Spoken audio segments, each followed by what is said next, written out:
David, se tu me permite, eu vou entrar numa senda assim, um tanto quanto... Fica à vontade. Não polêmica, né?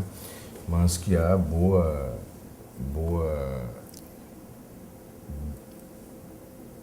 participação de estudiosos, né? De psicanalistas, psicólogos, psiquiatras, enfim, né? E que nós, ao longo, especialmente da minha carreira como magistrado, eu pude observar, né? Quando o Sérgio aqui referiu, né, e dentro daquele fator de constituição da família e até sob certo aspecto, e aí sim, aí é meio polêmico, né, genético, a reprodução da violência, né,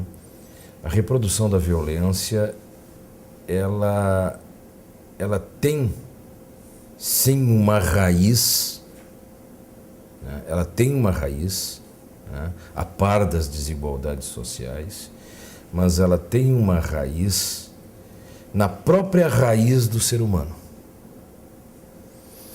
Aquele ser humano, nós temos um exemplo e tratamos dele hoje também,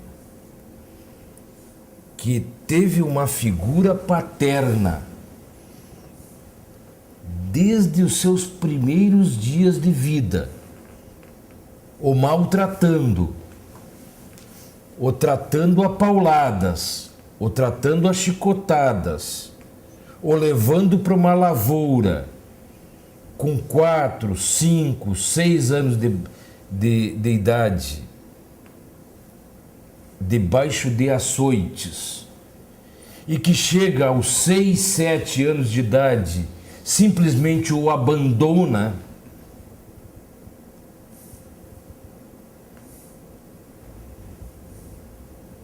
o que esse ser humano vai, com um transtorno psíquico já consolidado, que de certa forma até irreversível, vai ser doravante na pré-adolescência, na adolescência e na fase adulta. Ele vai ser um reprodutor daquela violência que ele recebeu, lamentavelmente, desde a tenra idade. Ao mesmo tempo, aquele ser humano, né, que não teve quem substituísse, ou que foi rejeitado pela mãe desde a tenra idade, que não teve nem a figura paterna e nem a figura materna, nem o pai, nem a mãe e nem quem os substituísse, ou quem os substituiu não conseguiu incutir nele valores, princípios, limites e regras. Se nós formos fazer uma pesquisa, e estou sempre nos meus interrogatórios, quando estou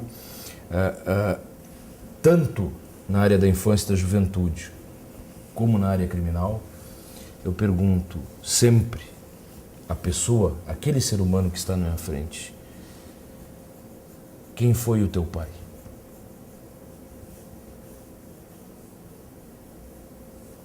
A resposta eu já sei. Eu não conheci. Ou se conheceu, foi aquele pai que eu disse há pouco. A tua mãe, tu conviveu com ela? Não, a minha mãe me abandonou. Se nós formos fazer uma pesquisa na vara de execuções criminais, que nesse momento eu estou substituindo, se nós pegarmos todos os processos de execução criminal que temos ali, quase 700 processos de execução criminal, nós vamos ver qual foi a base daquele que está ali no presídio estadual de Lajeado, né? teve base nenhuma.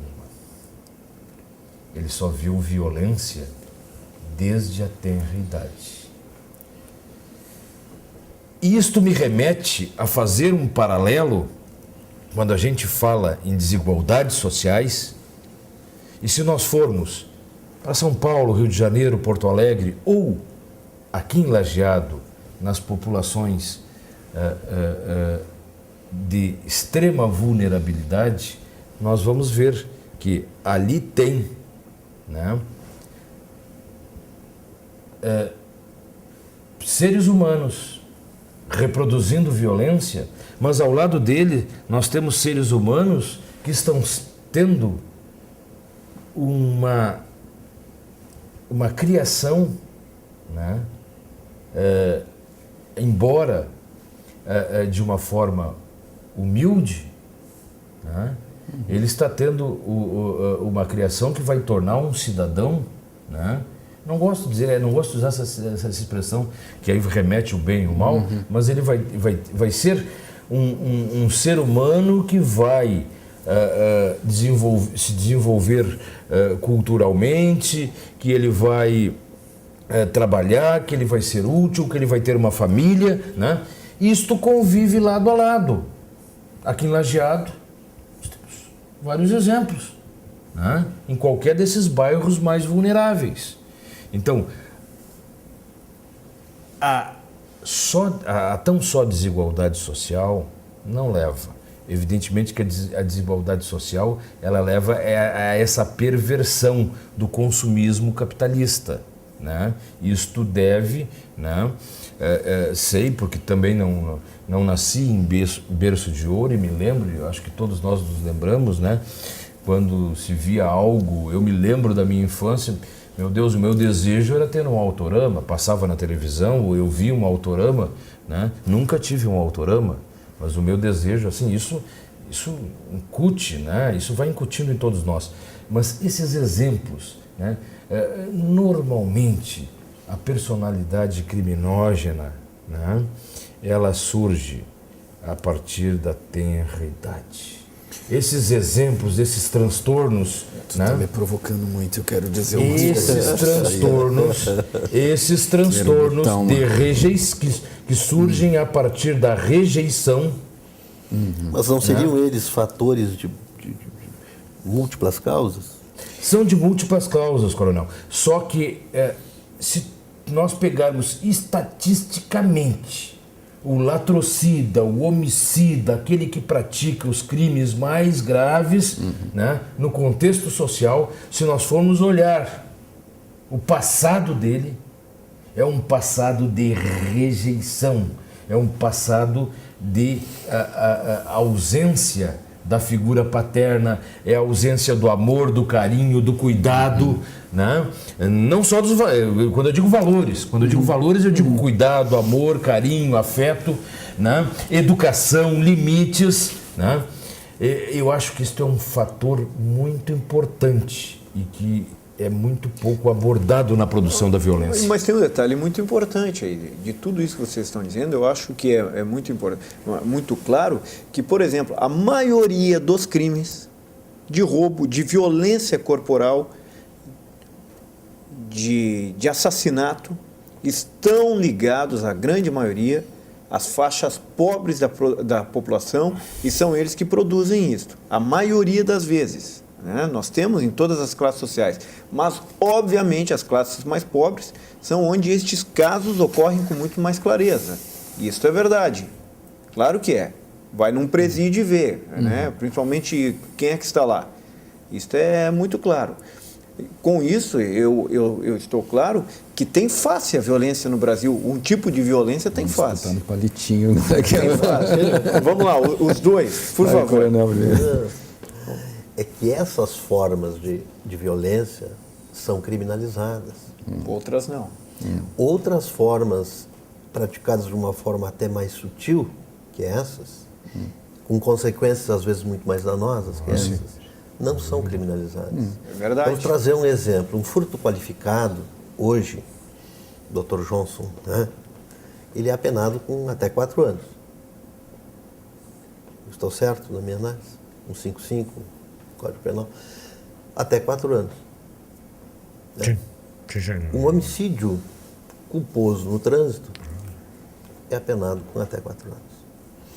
Então, na medida dos valores dos bens jurídicos protegidos, claro que tem o furto, ele é sempre doloso, evidentemente, mas a vida, ela foi ceifada, culposa ou dolosamente foi ceifada, e nós colocamos, a legislação coloca no mesmo patamar de importância para a questão da repressão penal, daquilo que nós falamos antes. Então eu vejo assim, ó, que também aí volta a minha primeira fala, a questão da legislação, né? Que o Dr. Johnson falou que o nosso problema não é a legislação, e sim as condições que se tem para o efetivo cumprimento dela e, né, todas as questões decorrentes disso.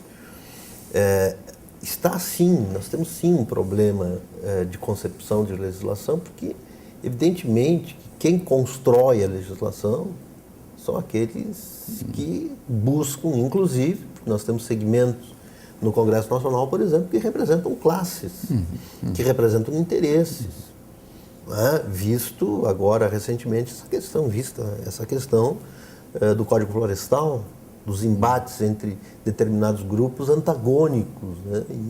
E o que sai dali é uma produção que vai, em certo momento, privilegiar os interesses de um, os interesses de outro. E usaram como bode expiatório os pequenos proprietários. Né? Exatamente. Então, só para concluir, eu gostaria de fazer uma abordagem, quando nós falamos de violência, a questão da prevenção criminal, especificamente. Né? A criminologia nos refere que nós temos a chamada prevenção primária, na qual o sistema criminal não intervém. Né? Não intervém as polícias, não intervém o Ministério Público, não intervém o Poder Judiciário. Intervém as políticas públicas de inserção social.